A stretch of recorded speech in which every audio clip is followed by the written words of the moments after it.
O chefe da Advocacia Geral da União, André Luiz de Almeida Mendonça, esteve aqui na instituição do Toledo de Ensino para a palestra, a faculdade que ele fez o seu curso de Direito e foi graduado. Ele comentou sobre as questões do uso de multas, por exemplo, do caso da Petrobras da Lava Jato, para a destinação de parte desses recursos para o combate a questões de incêndio e proteção da Amazônia, também falou sobre demarcação de terra e outras questões com a TV Câmara. Qual a posição da Advocacia Geral da União? O senhor poderia nos antecipar alguma questão relacionada ao uso das multas do caso Petrobras na Amazônia, que por várias razões, o assunto desse momento de como utilizar recursos dessa natureza para tentar minimizar os efeitos da floresta? Essa é uma iniciativa importante, sob a presidência do ministro Alexandre. Eu tenho conversado, mesmo à distância, com alguns ministros em Brasília, para que nós possamos viabilizar a conjugação de vários interesses importantes que nós temos. Havia uma expectativa de destinação na área da saúde, da educação, outra para a área da cidadania, em relação às crianças da primeira idade, da primeira infância, também a ciência e tecnologia, investimento em ciência, na parte de educação, de modo especial para crianças, também para prepará-los no pré-escolar, na fase da creche ainda, e com uma expectativa de atendimento de milhões de crianças com esse dinheiro.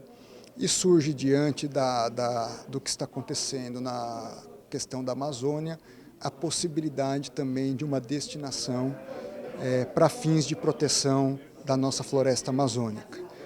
Nós estamos trabalhando para que haja uma conjugação dessas áreas e que todas elas possam, de algum modo, ser atendidas com o recurso da aplicação da multa pelos Estados Unidos em relação à Petrobras. A AGU vai posicionar no sentido favorável em relação à Amazônia de uma cota?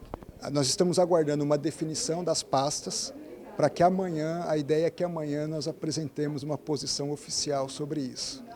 Em relação à questão das questões jurídicas discutidas em relação à proteção da floresta, os interesses internacionais, do ponto de vista, lógico, da atribuição do senhor, se o senhor acha que essa questão está bem resolvida do ponto de vista do interesse nacional, da soberania, ou se existem pontos que merecem ser tocados nesse assunto? Eu acho que há pontos de consenso. O primeiro ponto de consenso é que a Amazônia precisa ser protegida. O segundo ponto de consenso é que a Amazônia é brasileira. A partir desses dois pontos de consenso, nós precisamos equalizar um desenvolvimento adequado da região, sem que isso signifique uma degradação da floresta amazônica. Então, durante muito tempo, se privilegiou somente a questão da proteção, mas qual é a realidade? Essa proteção defendida, em teoria, ela não se consolidou na prática. Então, os níveis de desmatamento hoje, eles são inferiores à média dos últimos 10 anos.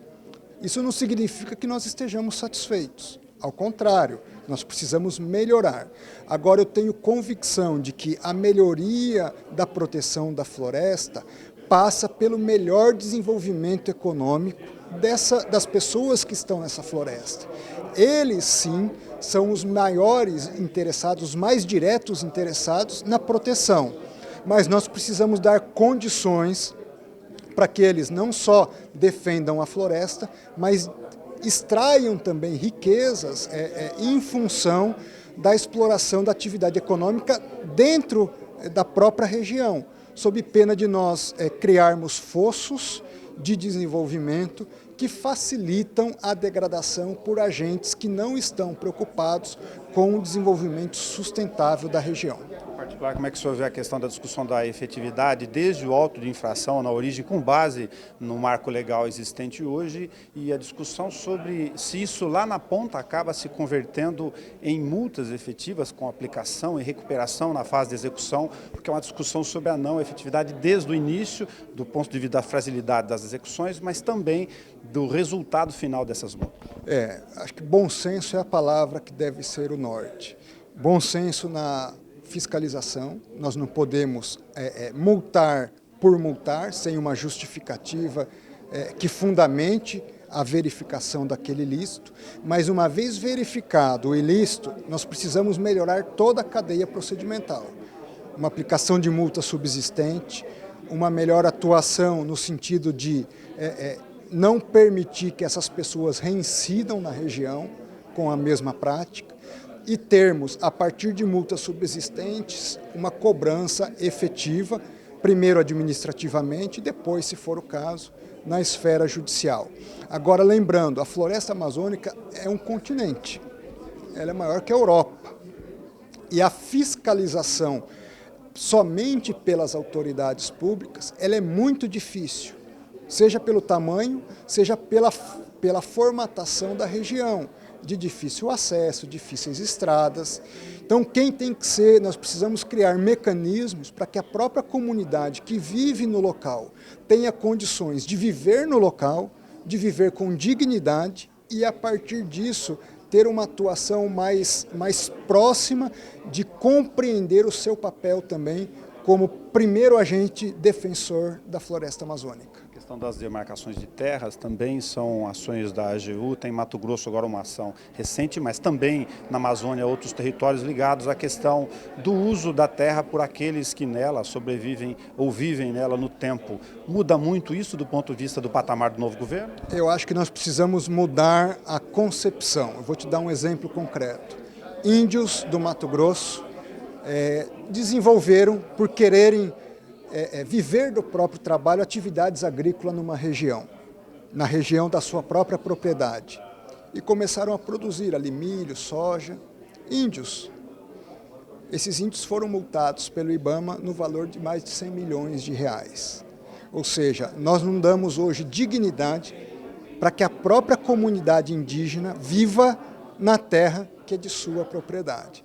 Então, é preciso haver uma mudança cultural, compreender que o desenvolvimento convive com a proteção, que a oportunidade de gerar riqueza a partir da região convive com a sustentabilidade.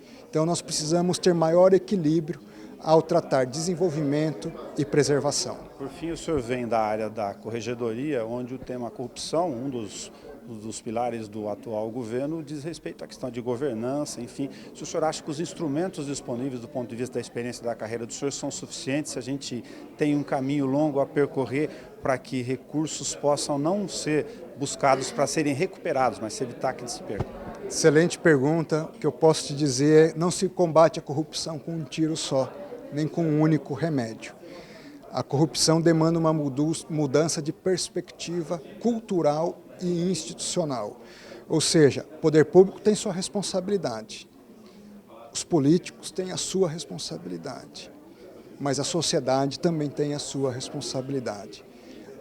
E para que isso funcione de modo mais efetivo, todos nós precisamos nos ver parte do problema para aí sim criarmos mecanismos efetivos de solução, que passa pela melhoria da educação, por uma participação social maior, por uma melhor conscientização do que é a corrupção e de como cada um de nós pode preveni-la na sua prática diária, e por parte das instituições públicas, sendo modelo, sendo referência, havendo ilícitos sendo intransigentes em relação ao mal feito ocorrido. Então nós precisamos ter uma mudança que passa por uma complexidade de ações que envolve o poder público, envolve sociedade, envolve a área da educação, envolve uma mudança na governança pública. E eu acho que a Lava Jato ela é um bom momento para nós revermos as nossas práticas enquanto brasileiros, seja no setor público, seja no setor privado.